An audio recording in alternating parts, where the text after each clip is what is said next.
मैं अच्छा मानता अगर आप 150 दिन करते तो। इससे बुरी बात क्या हो सकती है? मंत्री जी ये भी बताएं सदन को, 2 साल से नरेगा मेटों को तनख्वाह नहीं दी जा रही, इससे बड़ा गरीब के साथ अन्याय क्या हो सके? अर्थव्यवस्था को आपने बिल्कुल बर्बाद कर दिया है। रोजगारी चरम सीमा पर है, महंगाई चरम सीमा पर है। नरेंद्र मोदी जी विरोध में बोल रहे थे, सर ये लोग किसान विरोधी है, मजदूर विरोधी है। जब कांग्रेस ने सरकार छोड़ी 65,000 करोड़ कर्जा था सर, आज 11 साल में 4 लाख करोड़ रुपए कर्जा हरियाणा के सिर पर। हरियाणा सरकार दिवालिया हो चुकी है। जयप्रकाश जी, धन्यवाद अध्यक्ष महोदय। वरिष्ठ नेता हैं, गरिमा के अनुसार बोलना। सर आप रहिए, सर आपका सानिध्य चाहिए।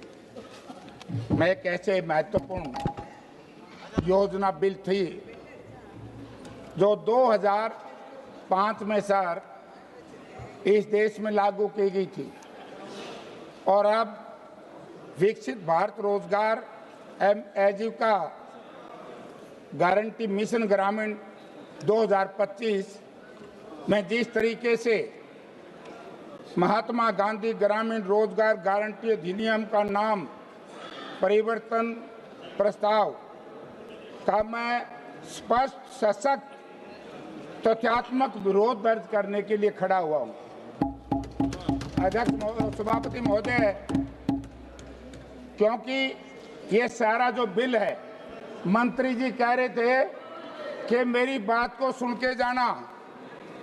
मंत्री जी मैं आपको याद दिलाना चाहता हूं, आपको चेयर सुन 2000 जयप्रकाश जी, हम सुन रहे हैं आपको। नहीं, मंत्री जी की बात कही मैंने जी, वो भी अपना, मैं गलत नहीं कहता, थ्रू आपके जाएगी मेरी सारी बात, मान लीजिए बस।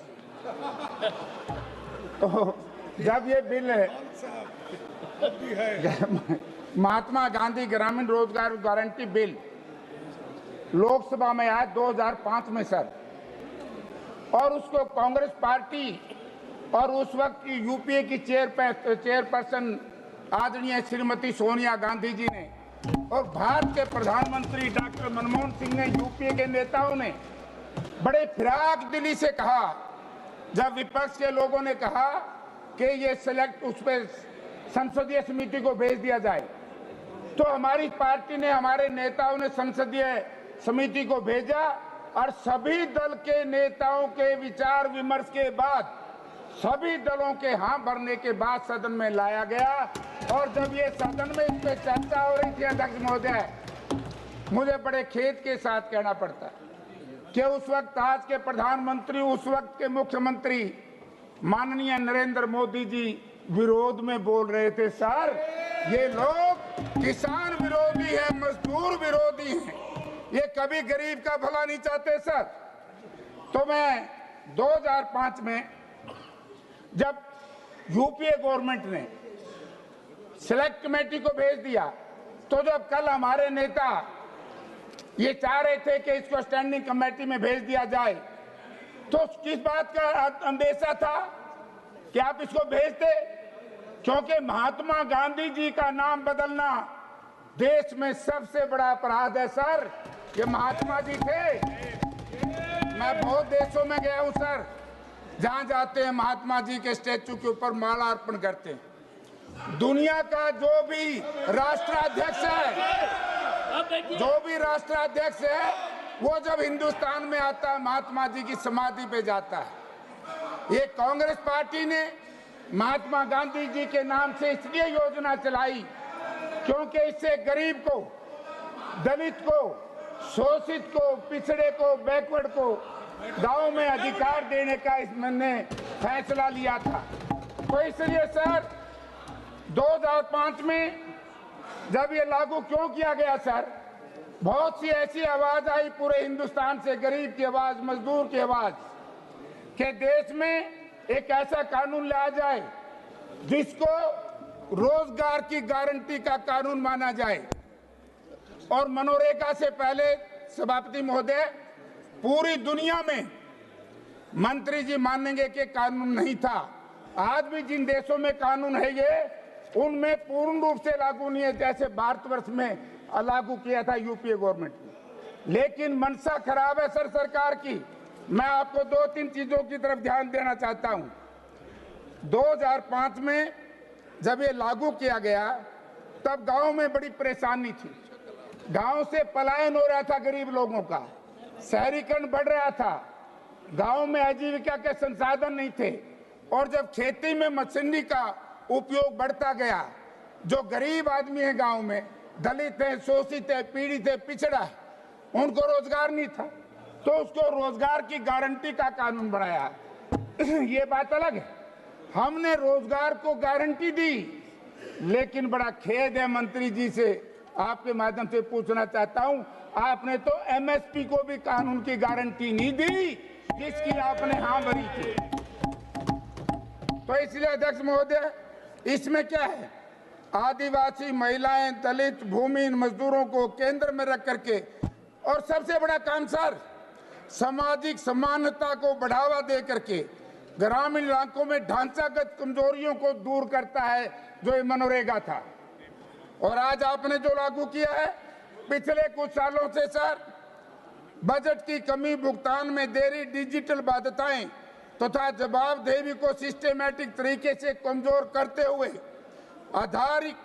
आधिकारिक आधारभूत ढांचा धीरे धीरे खोखला हो गया और इस मनरेगा को इतना कमजोर कर दिया। सर, मैं मंत्री जी से यह भी जानना चाहूंगा, हमारे सांसद वरुण मुलाना जी ने प्रश्न रखा था मनरेगा को लेकर के, तो उन्होंने कहा कि हरियाणा में वो मनोहर लाल जी चले गए, 8 लाख मजदूर पंजीकृत हैं सर, केवल 2100, ये मंत्री जी का जवाब है, 2100 लोगों को काम मिला। जो मनरेगा थी 8 लाख में 2100, मेरे हिसाब से 25% लोगों को सर। इससे दुखदायी बात क्या हो सकती है सर? कानून की कमी कोई कसूर नहीं था, इच्छा शक्ति केंद्र सरकार की किसान विरोधी, मजदूर विरोधी, दलित विरोधी, पिछड़े लोगों के विरोध थी, इसलिए लोगों को काम नहीं मिला। फिर जो मनरेगा का कानून, उसमें ये लिखा है अगर 100 दिन का काम ना मिले 15 दिन के अंदर अंदर उसको बेरोजगारी भत्ता देंगे। मैं मंत्री जी से जानना चाहूंगा, सुनो ना, वो आ गया है, जो बेरोजगारी भत्ता, जिन 6 लाख लोगों को काम नहीं मिला, हरियाणा सरकार ने, केंद्र सरकार ने उनको बेरोजगारी भत्ता कितना दिया, ये भी आप मंत्री जी बताएं, हम इसको भी आपसे सुनना चाहते हैं। तो सर, धीरे धीरे करके इस मनरेगा को इतना कमजोर कर दिया। मंत्री जी भाषण देते हैं, मैं कई बार सुनता हूं, बार बार ये कहते हैं कि हमने ये कर दिया, वो कर दिया। मैं एक ही प्रश्न आपसे पूछना चाहूंगा, जब देश में 2006 में कुल 200 जिलों में था और 2 वर्ष के अंदर अंदर इतनी इच्छा शक्ति थी कांग्रेस पार्टी की, गरीब के प्रति पूरे हिंदुस्तान में लागू किया गया, और जब पूरे हिंदुस्तान में लागू हुआ, माननीय प्रधानमंत्री नरेंद्र मोदी जी ने, जो देश के प्रधानमंत्री हैं सर, आज इस कानून को लेकर के केवल महात्मा गांधी से है तो परेशानी है, या गांधी नाम से परेशानी है, या क्या जाने, वो तो ये बताएंगे। महात्मा गांधी जी का नाम बदलने की आवश्यकता नहीं थी। अगर मंत्री जी 100-125 दिन आपने करने थे तो इसमें भी ला सकते थे, लेकिन मैं मंत्री जी का ध्यान दिलाना चाहता हूं, धारा 5 के तहत रोजगार के दिनों की संख्या में वृद्धि, दिनों की संख्या में वृद्धि, मनरेगा में 100 दिनों के रोजगार को गारंटी को बढ़ाकर 125 दिन का प्रस्ताव है। ठीक है सर, हालांकि अपनी 2024 की रिपोर्ट में स्थायी समिति ने इसे बढ़ाकर 150 दिन करने की सिफारिश की थी। आपने तो अपनी स्टैंडिंग कमेटी की रिपोर्ट को भी स्वीकार नहीं किया। मैं अच्छा मानता अगर आप 150 दिन करते तो, इससे बुरी बात क्या हो सकती है? हालांकि एक्ट के तहत अनुमानित कामों की संख्या बढ़ाकर 266 होने का वाला दिया गया था।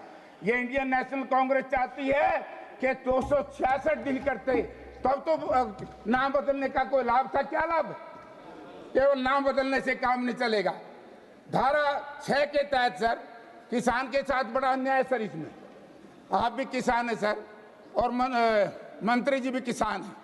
यानी कि धारा 6(2) में कहा गया कि राज्य सरकारों का वित्तीय वर्ष में कुल 60 दिनों की अवधि से पहले नोटिफिकेशन करेगी जिसमें सर बुआई कटाई की मुख्य कृषि मौसम शामिल होंगे। इस दौरान इस एक्ट के तहत कोई काम नहीं किया जाएगा।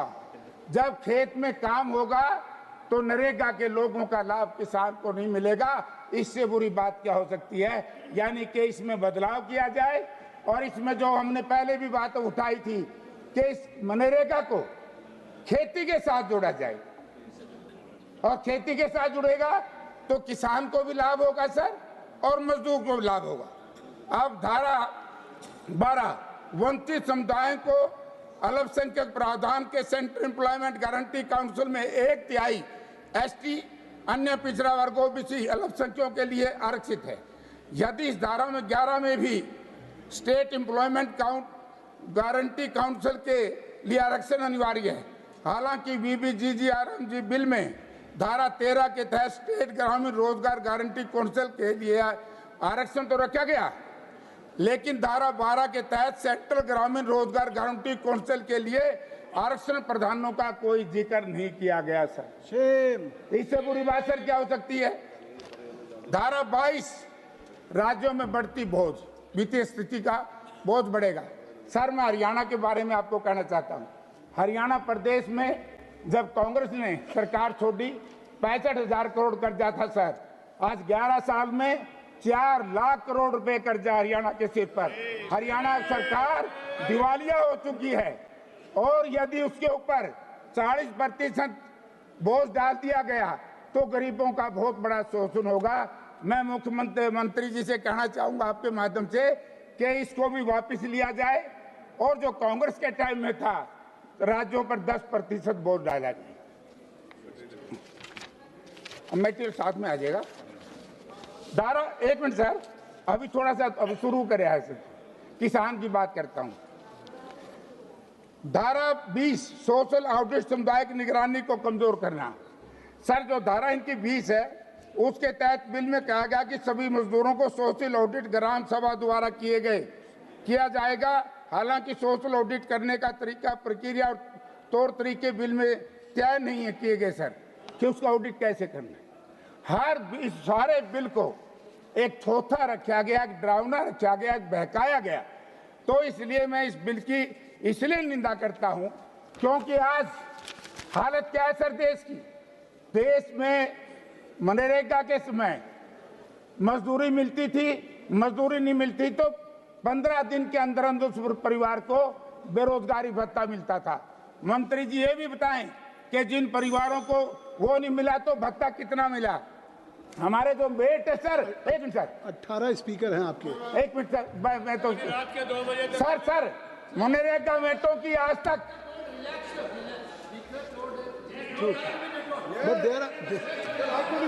कैसे Venugopal ji, there are 18 speakers from your party. Sir मैं बड़ा टाइम ले लूंगा सर।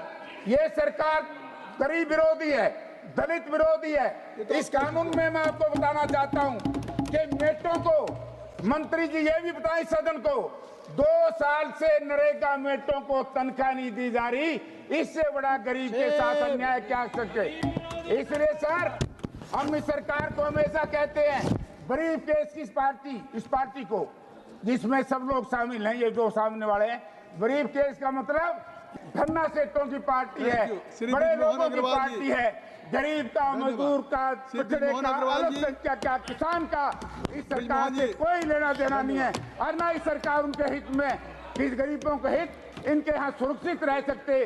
इस करता हूं और महात्मा गांधी जी का नाम बदलने का जो सजा गया है, एक योजना नहीं सर, अगर आप इसमें देखोगे सभी योजनाओं के नाम बदल दिए। इंदिरा आवास योजना का नाम बदल करके प्रधानमंत्री आवास योजना। क्या नाम बदलने से कोई लाभ हो सकता है? क्या नाम बदलने से अर्थव्यवस्था ठीक हो सकती है? अर्थव्यवस्था को आपने बिल्कुल बर्बाद कर दिया है। रोजगारी चरम सीमा पर है, महंगाई चरम सीमा पर है। इसलिए मैं इसका पुरजोर विरोध करता हूँ।